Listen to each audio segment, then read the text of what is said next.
ये पूछा हुआ सवाल है, पूछता है कि आप ये बताओ कि जो है मोनोपोलिस्टिक कंपटीशन मार्केट में एक फर्म को एक्सेसिव कैपेसिटी क्यों होता है, प्रोडक्शन करने का आउटपुट को एक्सेसिव कैपेसिटी क्यों होता है, क्या कारण होता है कि उसके पास जो एक्सेसिव कैपेसिटी होता है, यानी अधिक क्षमता उत्पादन करने की शक्ति होती है, क्यों करता है वो?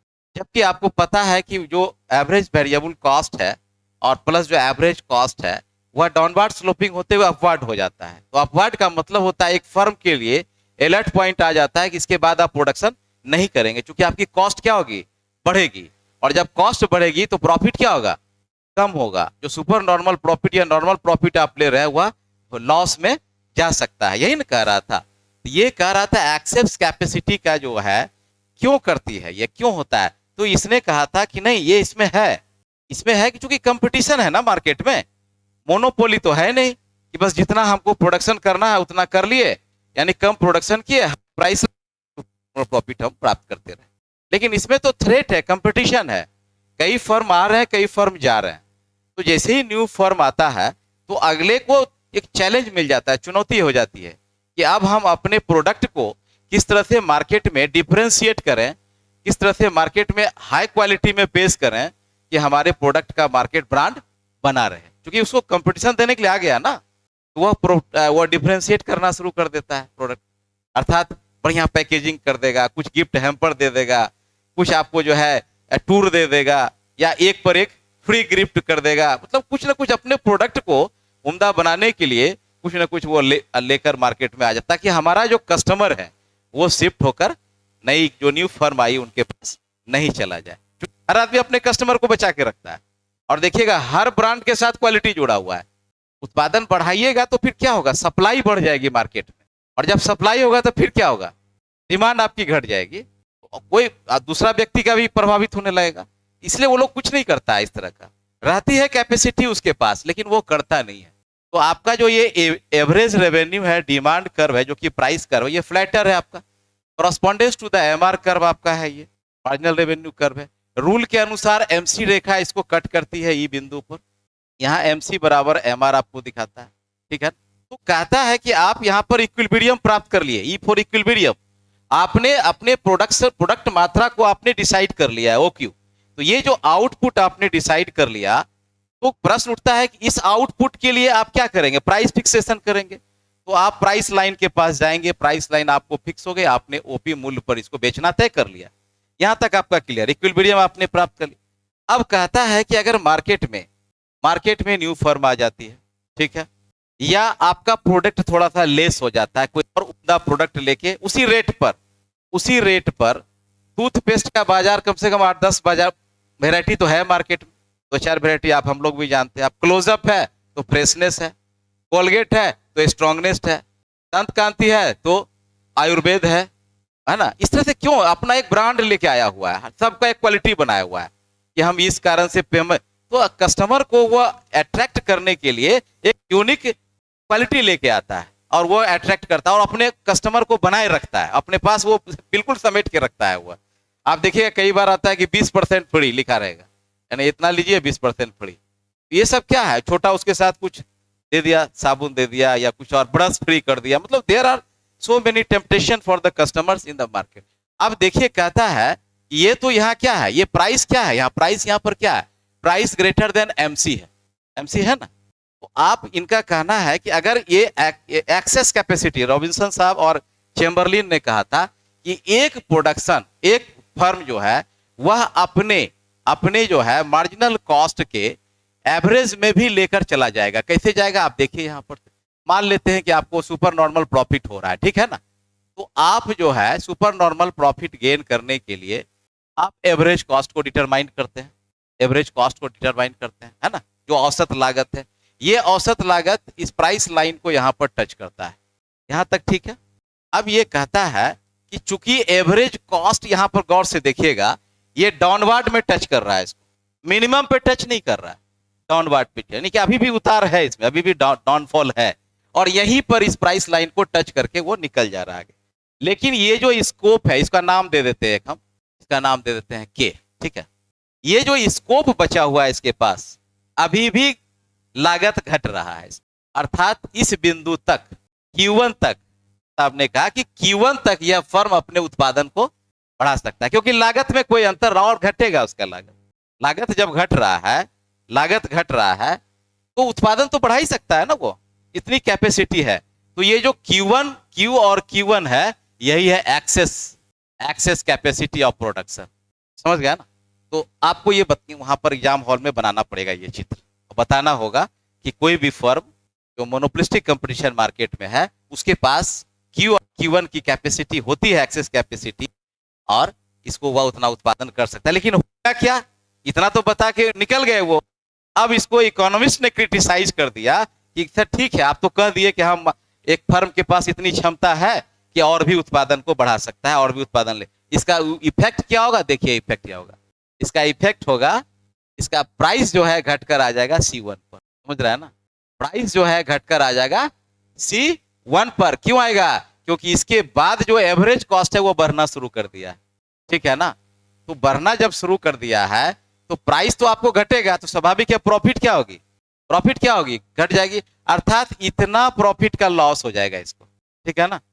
तो इसलिए कहता है कि कोई भी फर्म, जो फर्म है, और आप वह फर्म कभी भी अपने एक्सेस कैपेसिटी का उपयोग नहीं करता है, वो उतना बचा के रखता है। क्योंकि इसके क्वालिटी बताए थे कि मोनोपोलिस्टिक कंपटीशन में प्राइस पे थोड़ा कंट्रोल होता है, पूरा नहीं। पूरा होगा तो फिर मोनोपोली हो जाएगा। थोड़ा कंट्रोल करता है, तो थोड़ा कंट्रोल करने के लिए वो थोड़ा पीछे आके प्रोडक्शन की सप्लाई को कम करता है, और रेट को थोड़ा ऊपर करके फिर वो अपना जो सुपर नॉर्मल प्रॉफिट है, जो SNP है, इसको वो प्राप्त करता है। तो ये डायग्राम बनाएंगे एक्सेस कैपेसिटी। समझ गया ना? ये बनेगा, ये पूछेगा कि मोनोपोलिस्टिक कंपटीशन मार्केट में फर्म जो है अपने उत्पादन तक बढ़ा सकती है, या उसमें एक्सेस कैपेसिटी होती है, तो क्यों होती है, क्यों होती है? यही कारण, क्योंकि वहां पर एवरेज कॉस्ट घट रहा होता है और मिनिमम पे आता है, इस कारण से वह उसको यूज करता है। क्रिटिकल है, क्रिटिसिज्म से उठा के भी क्वेश्चन कई बार टेल डाला गया है, तो आपको डाल देगा, आपको पूरा लिख देगा, बना लीजिए। ऊपर लिख दिए एक्सेस कैपेसिटी डायग्राम, ये बना लीजिए, इस पे 2 4 10 लाइन लिख दीजिएगा, वहां कुछ है नहीं, निकल जाएगा। उसको तो पढ़ाए थे आपको, वो क्या है, वो ये पूरा एरिया क्या है, उस दिन तो हम पहला क्लास में पढ़ाए थे आपको। ये पूरा एरिया क्या है, कंज्यूमर सरप्लस। हाँ, ये पूरा एरिया जो है, ये वाला, ये डेडवेट लॉस्ट है, डेडवेट लॉस्ट। अब इस पर भी पूछ ही देगा आपको, तो क्या कीजिएगा, वहां दर्शा दीजिएगा। पूछेगा कि बताइए मोनोपोलिस्टिक कंपटीशन में डेडवेट लॉस कहाँ दिखा, कहाँ होता है, किनको होता है ना? इसे किन के लिए होता है, बोलिए तो, किनका जाता है वो? कंज्यूमर का जाता है।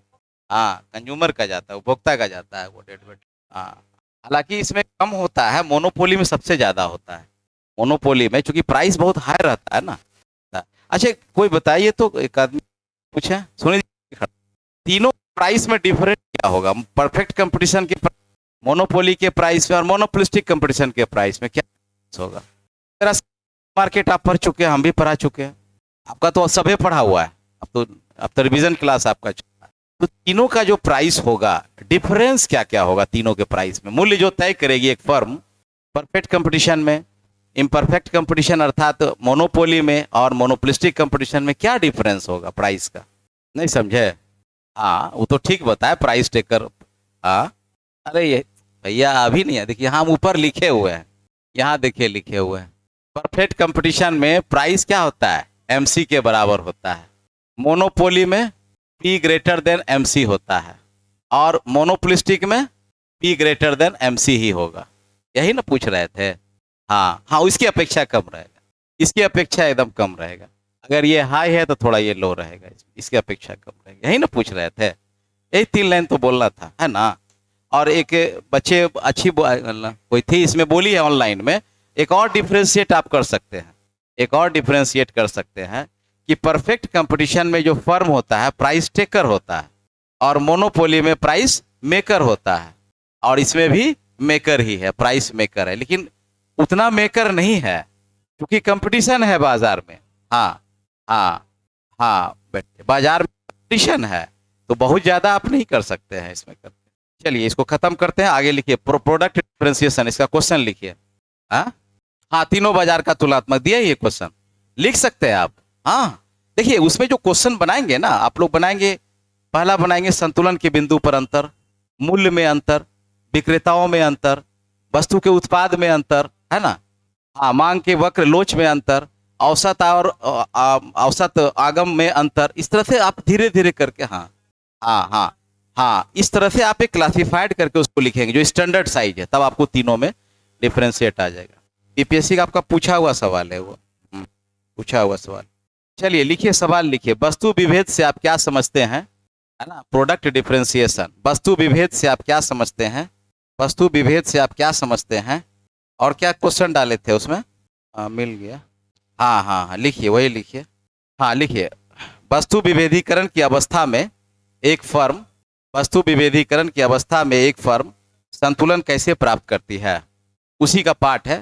वस्तु विभेदीकरण से आप क्या समझते हैं, वस्तु विभेदीकरण की अवस्था में एक फर्म संतुलन कैसे प्राप्त करती है, एक फर्म संतुलन कैसे प्राप्त करती है, यही क्वेश्चन था ना।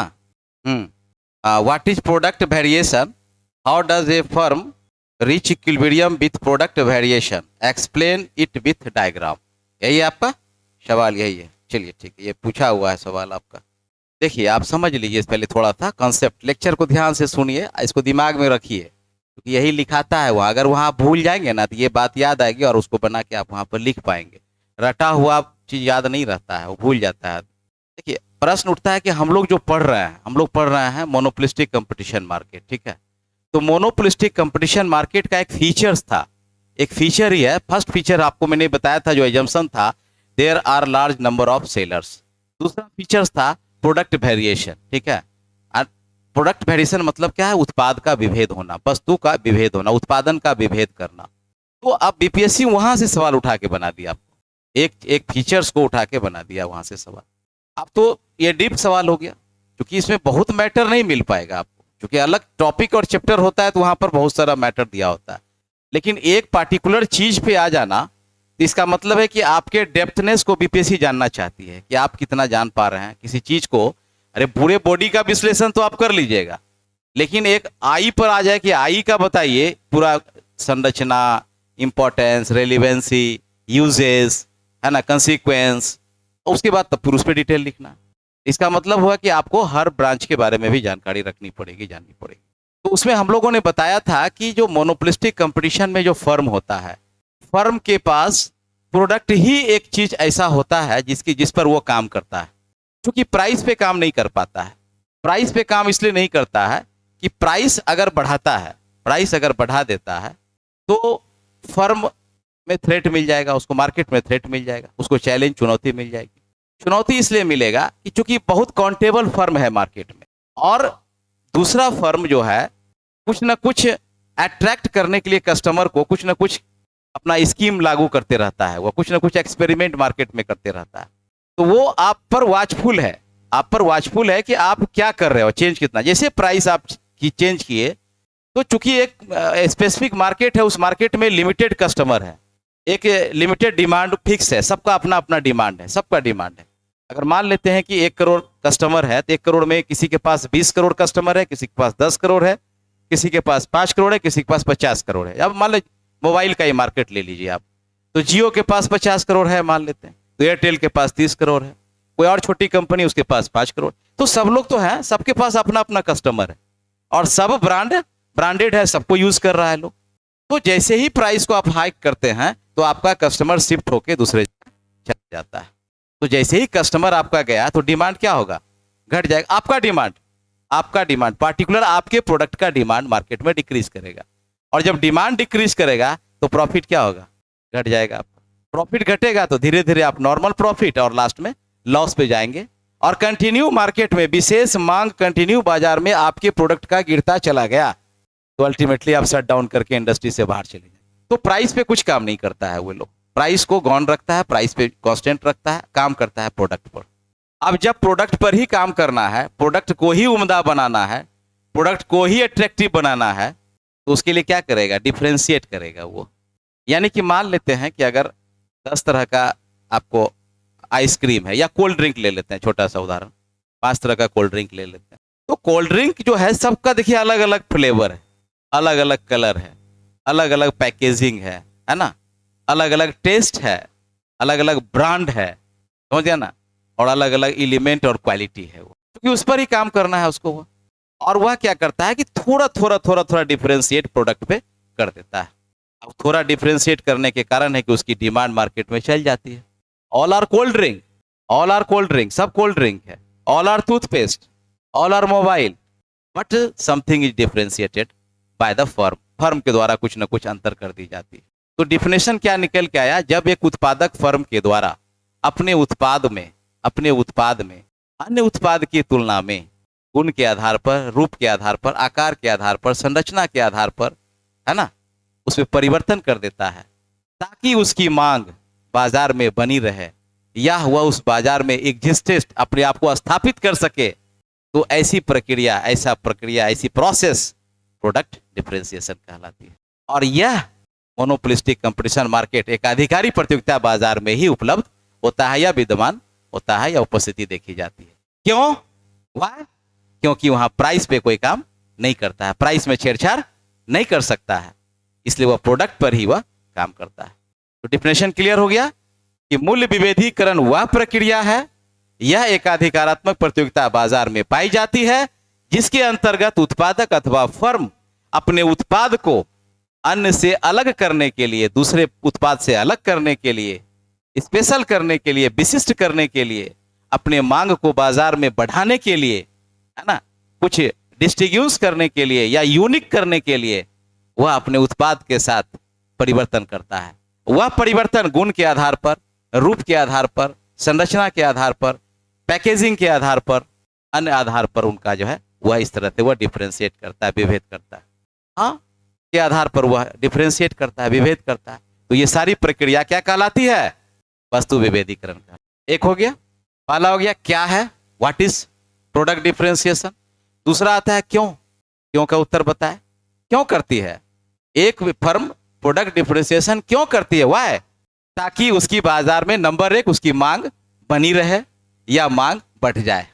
दूसरा, अपने प्रॉफिट को क्या एक कांस्टेंट रख सके, अपने प्रॉफिट को बढ़ा सके अथवा कांस्टेंट, घटे नहीं, कांस्टेंट रख सके या बढ़ा सके, ठीक है ना। तीसरा, मार्केट में सर्वाइवनेस, उसकी एग्जिस्टेंस बचा रहे, उसकी एग्जिस्टेंस बचा रहे। चौथा, बगल वाले चेंज कर रहे हैं, अपने मकान को डेंटिंग पेंटिंग करा रहे हैं, तो आप क्या कीजिएगा, अपने मकान को पुराना रखिएगा, तो आप भी अपने मकान को डेंटिंग पेंटिंग कीजिए, तो अपने प्रोडक्ट को आप उम्दा बना रहे हैं। तो दीज आर द काउजेस, है ना, which the help of the any producer, any firm and has to be changed his product differentiation करना पड़ता है उसको। तो क्या है, क्यों है, क्लियर हो गया यहाँ पर। व्हाट आर बेनिफिट्स, बेनिफिट क्यों होता है, क्या होगा बेनिफिट इसमें। बेनिफिट्स में हम लिखेंगे वही, इसमें अचानक की उसकी मांग बढ़ जाएगी बाजार में।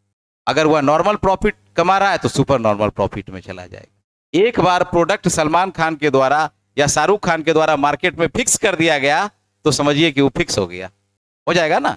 अरे बड़े बड़े ब्रांड एम्बेसडर को क्यों बनाया जाता है, इसलिए तो करोड़ों रुपया देता है वह, और उसके लिए वो कि किसी तरह दिमाग में बिठा दीजिए, इतना बोलिए कि कस्टमर के दिमाग में बैठ जाए कि लेना है तो वही लेना है।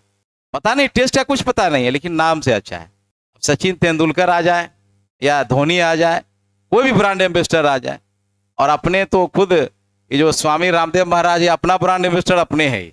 ये जब मार्केट में आ जाते हैं तो ऐसा ऐसा यूनिक शब्द बोलते हैं कि अब शैम्पू लगा रही हैं माताएं बहनें, तो कहती है कि सब बाल ही आपका झड़ जाएगा, तो मेरा शैम्पू लगाइए, वो इसमें आयुर्वेद है, इसमें नहीं, हो गया, डरा दिया, क्योंकि उसमें केमिकल है, इसमें आयुर्वेद है, तो केमिकल तो रिएक्शन करेगा ही करेगा।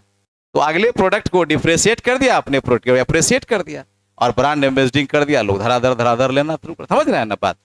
तो with the help advertisement producer enhances the demands in the market in the monopolistic competition market, अपना वो बढ़ाता है, करता है ये। तो बेनिफिट होगा, उसको प्रॉफिट बढ़ेगा। दूसरा, उस मार्केट एग्जिस्टेंस बना रहेगा, उसको कोई थ्रेट नहीं कर पाएगा वो। चौथा, तीसरी बातें आती है इसमें कि आपका जो इलास्टिसिटी है, मार्केट में जो इलास्टिसिटी है, डिमांड है, उस इलास्टिसिटी को कम करने के लिए वो अपने मार्केट में प्रोडक्ट में डिफरेंशिएशन करता रहता है वह, समझ रहे हैं ना। क्योंकि देखिए इलास्टिसिटी का मतलब ये फ्लक्चुएशन, वो झूला की तरह स्विंग करता है, कभी नीचे कभी ऊपर, कभी नीचे कभी ऊपर।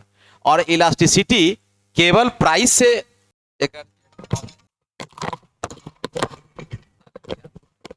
बोलिए, कोई आदमी बोलिए, जल्दी फटाफट बोलिए ना, पॉइंट तो लिखना है, करना क्या, बेनिफिट क्या होगा, what are the benefits. Profit बढ़ाने के लिए, हाँ, इस्टेब्लिश करने के लिए, और प्राइस इलास्टिसिटी, डिमांड इलास्टिसिटी से बचने के लिए, ठीक है ना, ताकि उसका डिमांड का फ्लक्चुएशन नहीं हो पाए और उसको वो सरवाइव कर पाए, वो एग्जिस्टेंस कर पाए, इस कारण से वो करता है, प्रोडक्ट डिफरेंशिएशन करता है वो। और तीसरा, अपने प्रोडक्ट को यूनिक बनाने के लिए, यूनिक यानी सबों से अलग है हम, हाँ हाँ, यूनिकनेस लाने के लिए, यूनिकनेस लाने के लिए वह प्रोडक्ट को डिफरेंशिएट करता है वह, ठीक है ना। और पांचवा काउच क्या हो सकता है, पांचवा काउच क्या हो सकता है, बने रहने के लिए, एग्जिस्टेंस, तो वो एग्जिस्टेंस में ही आ जाएगा। और कोई बताइए, पांचवा काउच क्या हो सकता है, पांचवा प्रॉफिट, बेनिफिट तो बहुत है ना।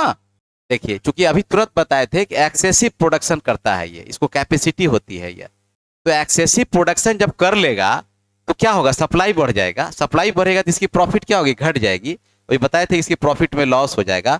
तो अगर एक्सेसिव प्रोडक्शन कर लिया और प्रोडक्ट में कोई यूनिकनेस नहीं लाया, तो अपने प्रोडक्ट को मार्केट में फिर कैसे सप्लाई करेगा, अपने गोडाउन में तो पड़ा नहीं ना रखेगा, तो उसी प्रोडक्ट में थोड़ा सा क्वालिफिकेशन क्या करे, क्वालिटी को इन्हांस कर देगा वो। तो to consume the excess production, है ना, a firm has to be product differentiation, वो करना पड़ता है, उसको प्रोडक्ट डिफरेंशिएशन करना पड़ता है, समझ रहा है ना, क्योंकि ये प्रीत होता है, ये प्रीत होता है एक्सेसिव प्रोडक्ट। देखिए, कंपटीशन जब आ जाएगा बाजार में, तो आपको तो जो बाजार का मार्केट है, जो मार्केट का जो ट्रेंड्स है, पैटर्न है, तो उसको तो फॉलो करना ही ना पड़ेगा। आप बाहर थोड़ी हैं, बाजार से बाहर नहीं है, एक कंपटीशन अमॉन्ग द सेलर्स है। एक सेलर्स अपने आप को चेंज कर रहा है, अपडेट कर रहा है, टेक्नोलॉजी से लगा रहा है, प्रोडक्ट को उम्दा बना रहा है, और आप उसमें बैकवर्डनेस का शिकार हो रहे हैं, तो फिर तो आपका जो प्रोडक्शन है वो तो पड़ा का पड़ा ही रह जाएगा ना, आपका सारा पड़ा रह जाएगा। तो आप अगर नहीं अपडेशन कर पाएंगे तो एक्सेस प्रोडक्शन कंजम्पशन नहीं हो पाएगी। तो to consumption for the excess production, because this is the monopolistic competition. यहाँ पर एक्सेस प्रोडक्शन का शिकार है सब लोग, सबके पास कुछ ना कुछ एडिशनल इन्वेंट्री बना रहता है, वह उस हिसाब से वह करता है अपने कंजम्पशन करने के लिए। चलिए, हो गया आपका।